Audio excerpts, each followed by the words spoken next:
মিঠির কথায় কিষাণও মেজাজ হারায়।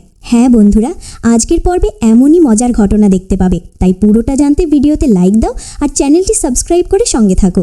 গল্পের শুরুতেই নতুন কমলিকে বলে, এই যে তোমরা গিয়ে সব গুছিয়ে নাও না, এখানে দাঁড়িয়ে গল্প করলে হবে, রান্নাবান্না তো শুরু করতে হবে। তখন কিষাণু বলে, হ্যাঁ আন্টি ঠিকই বলেছেন, আগে কাজ সেরে ফেলুন, তারপর তো খাওয়া দাওয়া। মিঠি মুখ বাঁকিয়ে বলে, তুমি না একদম খাওয়ার পাগল। কিষাণু হেসে বলে, হ্যাঁ আমি তো সেই রকমই। কমলিনী মুচকি হেসে বলে, শোনো বাবা, তুমি যদি এমনই খেতে ভালোবাসো তাহলে আমিও সারা জীবন মন দিয়ে রান্না করে তোমাকে খাওয়াবো। এই কথা শুনে কিষাণুর মুখে হাসি ফুটে ওঠে। এদিকে মিঠি বলে, না না, এত খাওয়া ঠিক না, বেশি খেলেই শরীর খারাপ করবে। কমলিনী একটু মজা করে বলে, মিঠিমা তুমি নিজে তো খাও না, আবার অন্য কাউকেও খেতে দাও না, এত বাধা দিচ্ছ কেন?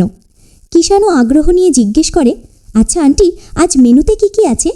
কমলিনী বলে, আজ কিন্তু অনেক কিছু, নানান রকম মাছ, ছোলার ডাল আর আরও অনেক আইটেম। কিষাণু খুশি হয়ে বলে, ওয়াও এত কিছু! কমলিনী হেসে বলে, সব কিছু কিন্তু তোমাকেই ট্রাই করতে হবে। কিষাণু বলে, আমি একা এত কিছু শেষ করতে পারবো? কমলিনী বলে, হ্যাঁ তোমাকেই খেতে হবে। কিষাণু হাল ছেড়ে দিয়ে বলে, আচ্ছা ঠিক আছে, চেষ্টা করব। নতুন বলে, এই তো তরুণ ছেলে, ভালো করে খেতেই হবে। তারপর মিঠিকে উদ্দেশ্য করে বলে, তুমি কিন্তু আর কিচ্ছু বলবে না। মিঠি বিরক্ত হয়ে বলে, ঠিক আছে, খেয়ে খেয়ে অসুস্থ হও। নতুন হেসে বলে, নিজে না খেয়ে শুকিয়ে যাচ্ছ, আবার অন্যদের নিয়ন্ত্রণ করছো, এসব বাদ দাও, কিষাণু যা চায় তাই খাবে। ঠিক তখন কুর্চি এসে বলে, এই তো বিয়ে হয়েছে দুদিন আর এখনই গিন্নি ভাব, জামাই কি শ্বশুরবাড়িতে এসে শুধু পাতলা ঝোল খাবে?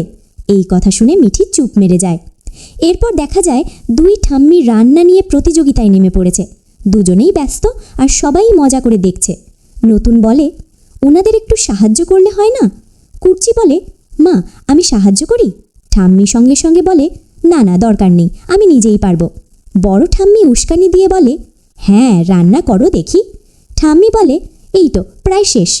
কিষাণু মজা করে বলে, রান্না কবে শেষ হবে? আমরা তো ক্ষুধায় মরে যাচ্ছি।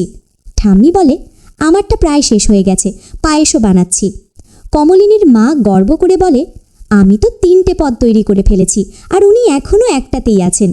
মিঠি বলে, 45 মিনিট বলেছিলে, এখনও শেষ না? ঠাম্মি বলে, চুপ করে বসো, আর একটু সময় লাগবে, 1 ঘন্টা অপেক্ষা করো। মিঠি বলে, 1 ঘন্টা তো হয়ে গেল। এমন সময় বুবলাই আর বাবিল ঢুকে বলে, খাবার রেডি, আর পারছি না অপেক্ষা করতে। কমলিনীর মা বলে, আমারটা তো তৈরি। প্রসূন বলে, মা তাড়াতাড়ি করো, আমাদের আবার বেরোতে হবে। সবাই মিলে হাসি ঠাট্টা শুরু করে। তারপর পরিবেশন নিয়ে টানাটানি। ঠাম্মি বলে, আমার রান্না আমার বৌমাই পরিবেশন করবে। কমলিনী বলে, আচ্ছা আমি দিচ্ছি। চারিদিকে হাসির রোল পড়ে যায়। এরপর সবাই খেতে বসে এবং খেয়ে দারুণ প্রশংসা করে। বাবিল বলে, দুজনের রান্নাই অসাধারণ। প্রসূন হেসে বলে, তোমাদের দেখে মনে হচ্ছে ছোটদের মতো ঝগড়া করছো। সবাই আবার হেসে ওঠে। এরপর আসে আসল মুহূর্ত, নম্বর দেওয়া। মিঠি বলে, এই যে মার্কশিট রেডি। নতুন বলে, এবার জানা যাবে বিজয়ীকে। লক্ষ্মীমণি দেবী পেয়েছেন 50-এর মধ্যে 47, আর কমলিনীর মা পেয়েছেন। তোমাদের কি মনে হয় শেষ পর্যন্ত কে জিতবে এই মজার প্রতিযোগিতায়? কমেন্টে জানাতে ভুলো না। ধন্যবাদ।